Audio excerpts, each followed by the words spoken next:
Well, here's my new car. This is a 2010 Hyundai Elantra GLS.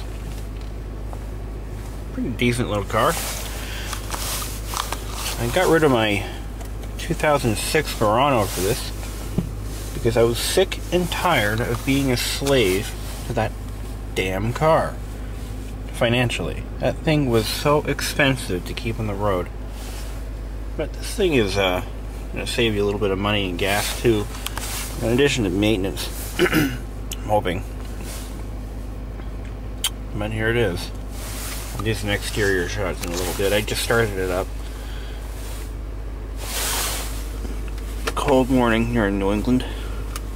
Got tons of little storage areas and pockets and compartments.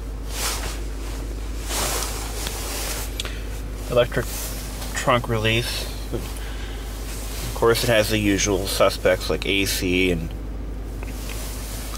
cruise, power door locks, power windows, remote keyless entry. And this intrigued me. XM built in. Free for 3 months. I've been listening to that. That's pretty cool. iPod interface. 4-speed automatic with overdrive. The $16,000 list price. Can't beat that. Overhead storage. Lights. Not bad at all. 96 miles. This thing had 9 miles on it when I left the dealership slot. 9 miles. And a lot of the stuff in this car I can do myself, or I couldn't do it on the Murano because it required special tools or procedures that I just didn't have the patience for. Here's an example. The transmission flush on that Murano cost $500. On a car like this, it'd be like $70. You know, for things like spark plugs, that thing, I mean, it was a pain in the neck to get those plugs out because you had to pull the intake manifold off. A car like this, I can do it in 15 minutes. The brakes, the Murano, they were $350 for the parts alone. A car like this, I'd be looking at maybe $150. So you can see very quickly that a lot of these, you know, incidentals, repairs, and normal maintenance are going to be much cheaper on a car like this. It's also, this is not an all-wheel drive, so the drivetrain is a little less complicated. It has a traditional 4-speed hydraulic automatic, electronic and hydraulic automatic, where the Murano had a CVT. But, you know, I'm already seeing a savings in gas. I got 100 miles, I burned less than a quarter of a tank. On the Murano, actually that would be about the same, but you're looking at a different tank size. So, and not only that, but the Murano required premium. This will run on regular, be just fine with it. But I mean, I was expecting a much worse ride with far less features, and I have to say I'm very impressed. I mean, this thing is handling very well. I really can't complain. And it even has heated mirrors, and the salesman didn't even tell me that. So it has heated mirrors. There are a few other features it has that I didn't realize until after. Oh yeah, it has driving lights. Did not know that. My Murano didn't even have those. I mean, for what it is, for what I paid, the warranty coverage, I can't imagine doing better. I was going to buy another Versa, but Nissan wasn't willing to give me what I needed for the Murano. And how I bought this from Auto Fair Hyundai in Manchester, New Hampshire, and they gave me what I needed for the Murano, and they even lowered my interest rate quite a bit. Actually lower than the Versa interest rate. So I'm pretty happy about that. For a little 2-liter, it gets 27 miles per gallon. You know, it has this eco mode thing where it actually tells you when the engine is running its most efficient. So of course when you accelerate and it downshifts, the eco mode thing goes off. Oh, I just hit 100 miles. Woohoo! A couple more things I noticed and I didn't realize this until just now, but this has a 6-speaker system, not a 4. It actually has tweeters built into the doors. Of course, it has your 4 basic speakers. The sound quality in this car, I'm going to have to go negative on that. I mean, it doesn't sound all that great. When you crank it, it sounds okay. I mean, it doesn't really bother me. But if you're into car audio, obviously this is not one of the best sounding factory systems. But I've had worse and I've had better. I'm really liking the XM satellite radio. That's something I've never had before, and I have about 200 channels of everything. There's even a channel just for Paul McCartney, which is pretty cool. Oh, and here's a really cool thing. They have a separate clock. Hyundai still does that. They're one of the few automakers who do that. Instead of integrating it into the stereo. I didn't realize this until, again, just now, but the dashboard looks like it's hard plastic, but it isn't. It's actually a soft material, like a vinyl. The door panels look like they're soft, but they're not. They're hard plastic. Imagine that. No, your eyes are not playing tricks on you. This 2010 Hyundai Elantra has an ashtray and a built-in cigarette lighter. Imagine that. In a day or in a time when cars no longer seem to have these features, Hyundai still has them. So for you smokers out there, rejoice. Your Hyundai has an ashtray. So, after driving this car for about 112 miles, I've come to the realization that Hyundai is pretty much where Japan was about 10 years ago in handling and basic overall ride quality. This car kind of reminds me of my 1999 Sentra. It actually has almost the same feel to it. The only real modern technological advancement this car has is electric power steering, which my Versa had.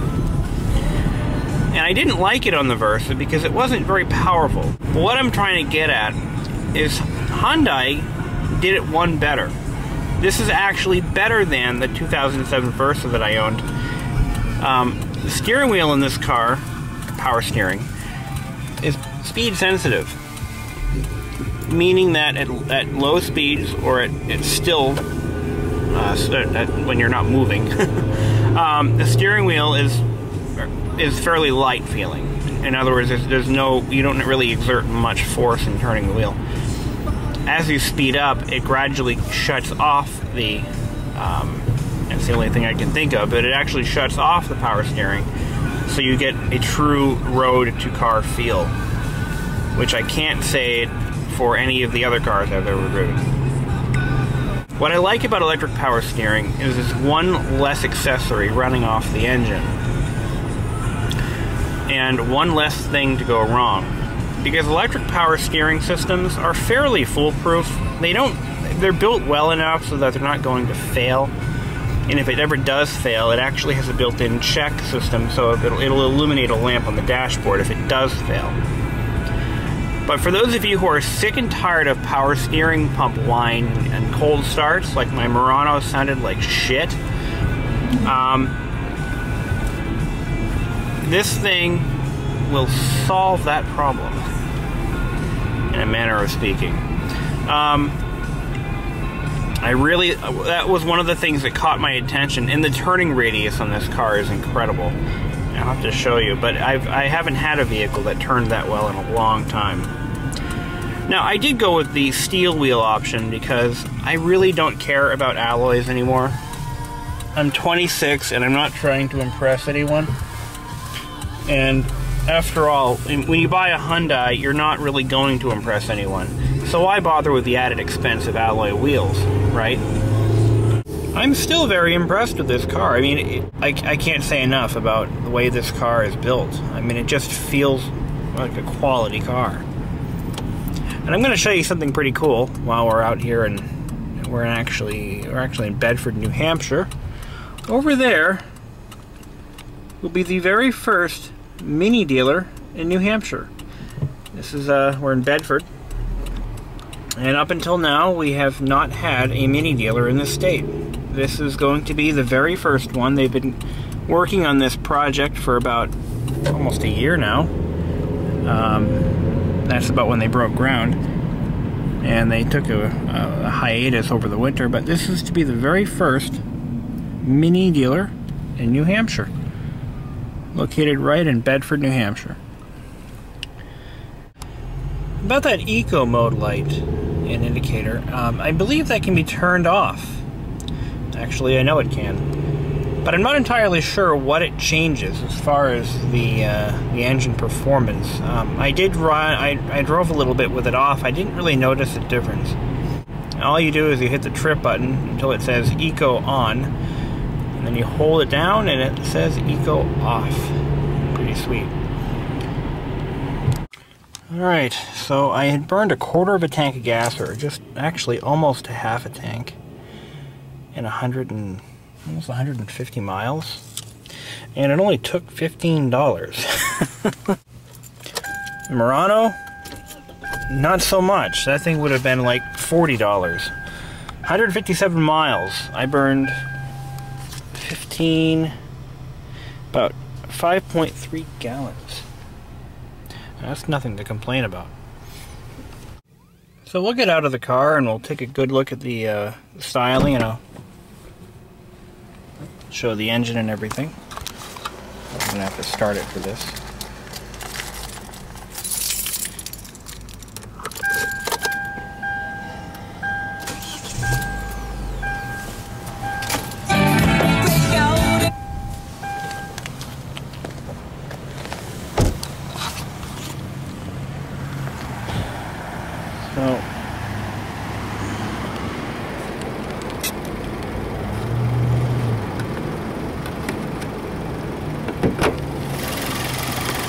This is basically your simple iron block with aluminum head engine.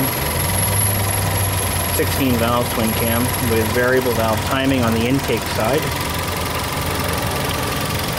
Nothing really special under the hood. A lot of old technology. What you'll notice here is a cable-operated servo-activated cruise control with a cable-operated throttle.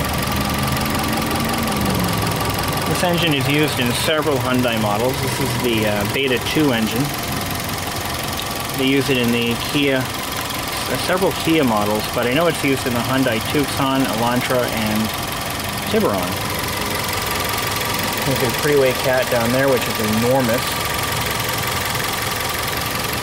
Automatic transmission here.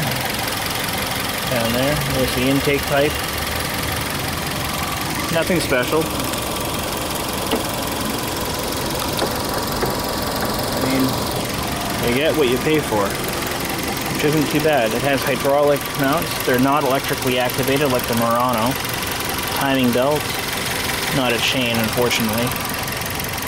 You'll notice an absence of power steering equipment. That's because it's all electric. This is what the underhood of this car will look like for the next couple weeks before it gets trashed in the New England winters. I'm glad I can get this on video. Put the light on. There we go.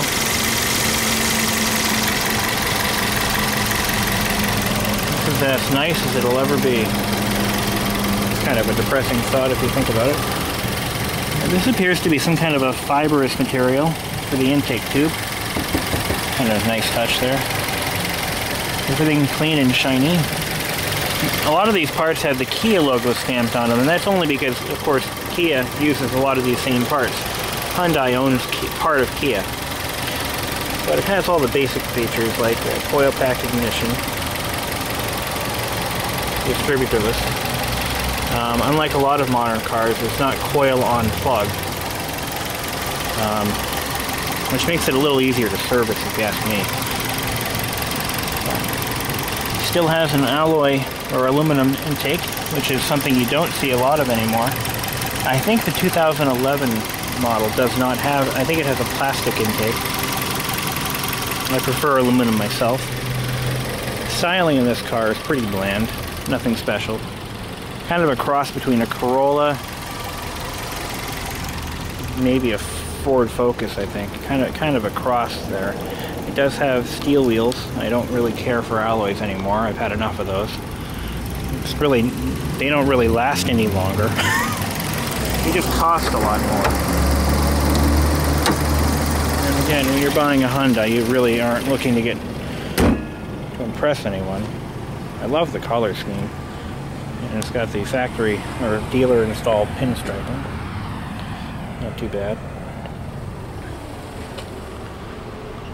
Kind of a shark fin style antenna.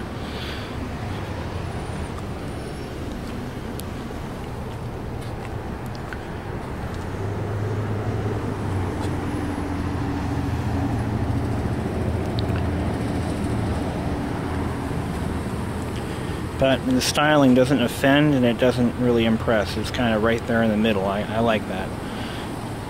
The 2011 is a little overstyled if you ask me, but I kind of like this. I'm gonna add some splash guards. I've got to pick those up on Monday. So good for that.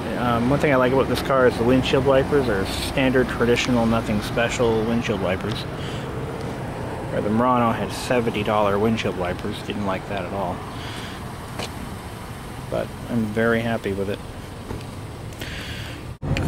Okay, so we're on our second night of driving. Now that's because I bought it exactly 24 hours ago. It was around 7 o'clock where I signed the papers in this beauty of a car. So this is the second night of my ownership. So this is marks the first day, completed first day. 171 miles. So I figured I'd show off the dash illumination. It's kind of cool. A little bit nicer than what I'm used to. Like in my Murano was it was a very basic amber glow illumination throughout the entire interior. Pleasing on the eyes, but boring. This is blue, which I thought would be relatively hard on the eyes, but it's not, because they balance it out with some red needles, and, you know, it's not too harsh of a blue. Volkswagen uses a violet color, which is very, I don't know, it gives me a headache. I've driven a Volkswagen once or twice, and I didn't like it. Just kind of nauseatingly blue, you know?